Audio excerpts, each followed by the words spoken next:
Ladies and gentlemen, hey, hi, how you doing? Welcome back to the channel. Thank you so much for stopping by. The Warzone meta here in Season 4 obviously is very different from before, thanks to the increased health and the various ways that Warzone damage now works, where obviously headshots for certain weapons are a little bit less rewarding. Basically, the meta is a lot more specific in certain regards, and there is one weapon right now that is utterly dominant, very much so reminiscent of the Cronin Squall pre-update, where that was the end-all be-all type of weapon. The thing was absolutely broken, right? Well, now there's the Cronin Squall V2, and it comes in the form of the SO-14, a weapon that in a lot of ways is very, very similar. It can switch between the semi-auto and full auto. It's also a battle rifle, and it doesn't matter if you're playing Vandal, Ashika, Al-Mazrah, ranked. This thing absolutely fries. And I want to break down the in-depth stats today. We've talked about this in passing in some top loadout videos, but to get a full understanding of just how good this weapon is,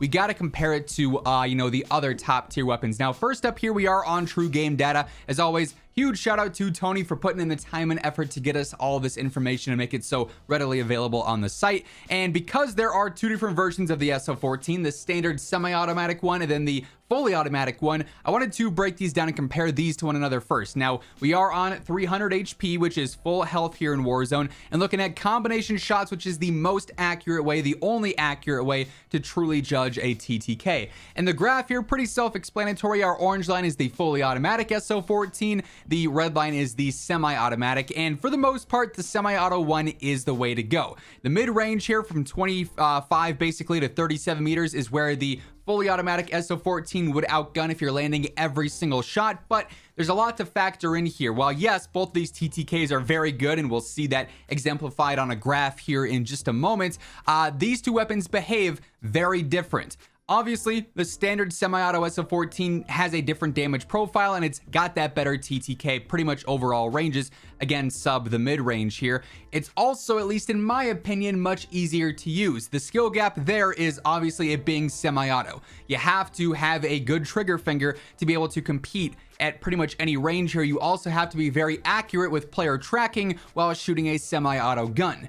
Now, full auto, obviously, you don't have to worry about that. You can just spray and pray. But in full auto, the recoil is much worse. It's over range, much more difficult to control. So this TTK is going to end up being a lot slower because you're going to miss shots. Keep in mind, this is factoring in 100% accuracy, which isn't always super realistic or really ever realistic. You're never going to hit, 25 out of 25 shots. You're going to miss in there in either mode here. But there's pros and cons to each build here. But if you can master essentially the gun in general, and the setup that we're going to break down here momentarily is one that I use to flip back and forth between semi-auto and full auto, you really are just going to absolutely decimate everyone. Like, this thing is so busted, so powerful right now. So that said, let's break down the SO-14, or SO-14s, I guess, fully auto and semi-auto versus some other top tier weapons. The Lockman 7.62, which we recently just talked about because it also has a very good TTK, the RAL, which we know is frying, and the HCR, which really has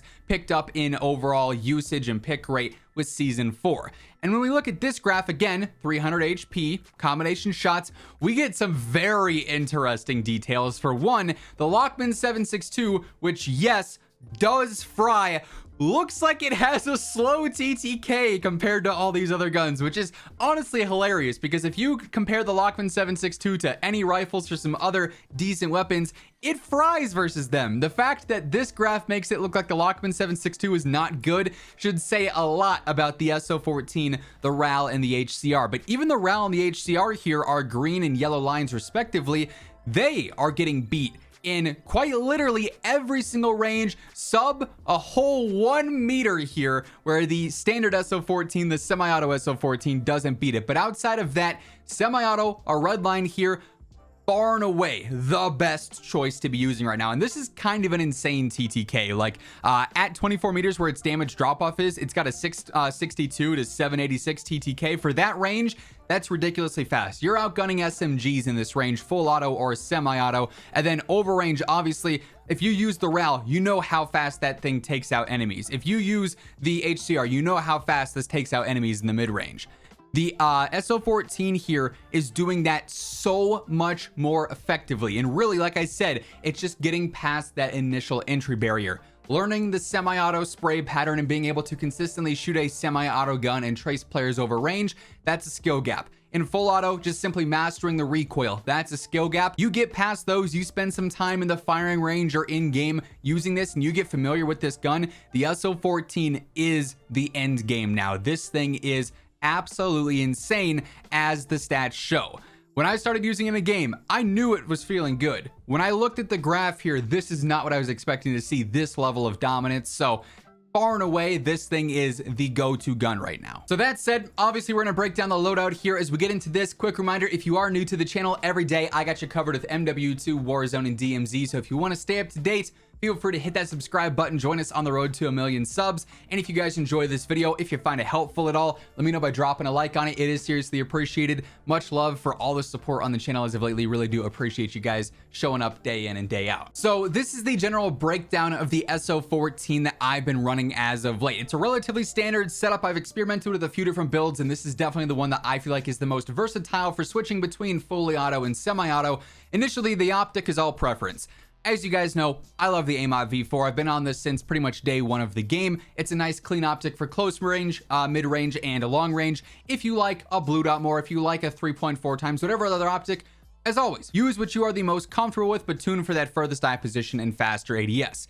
The 50 round drum here, I feel like, is pretty clutch, especially if you're avidly using this in fully auto. Even in semi-auto though, just being able to spam so freely and not having to worry about ammo count is super nice and really helps out in squad engagements on any map or any mode right now.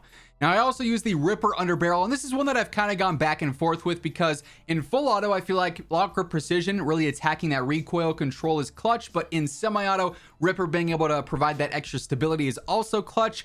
I don't think there's a wrong answer here, but based off of the feel, I've enjoyed using Ripper a little bit more than lock grip, but feel free to experiment around and see what works the best for you. We are tuning to enhance that stabilization and control even more. Sack and Tread 40, I'm running regardless here, just added vertical and horizontal control, gonna make the gun even easier to use. We're also getting extra control and stabilization out of the tunes. Then lastly, I've actually switched up to the Boremaster barrel recently, adding in the 3-in-1 combo, better velocity, better range, better control, additional better pizza, Papa John's, you got to throw it in there. We're tuning for the better range and steadiness, but this is essentially the max control build here, right? Now, there's still a noticeable amount of recoil and kick on this, whether you're in semi-auto or full auto, and you can switch between the two with this build, but that's the skill gap of this weapon. You master it and you get to reap the rewards. The only thing that I will say is noticeable is in long range fights, not having high velocity here can sometimes impact a gunfight. If you're trying to lead shots on someone dropping in or shooting over long range, it's going to be a bit trickier because of the lower velocity, but it's not something that's going to take this gun from being great and make it awful, right? That's a small thing that you notice in one-off fights here and there. It is what it is. You just got to learn to deal with it. Outside of that though, this setup is absolutely absurd. I love it. It fries. 100% the go-to. And that being said, that's going to wrap things up for this video. If you enjoyed, let me know by dropping a like on it. And if you're new here, feel free to hit that sub button to stay up to date with Warzone, multiplayer, and DMZ alike. But once again, thank you so much for tuning in. And until next time, take it easy, have an awesome rest of your day, and I'll catch you guys later. Peace out.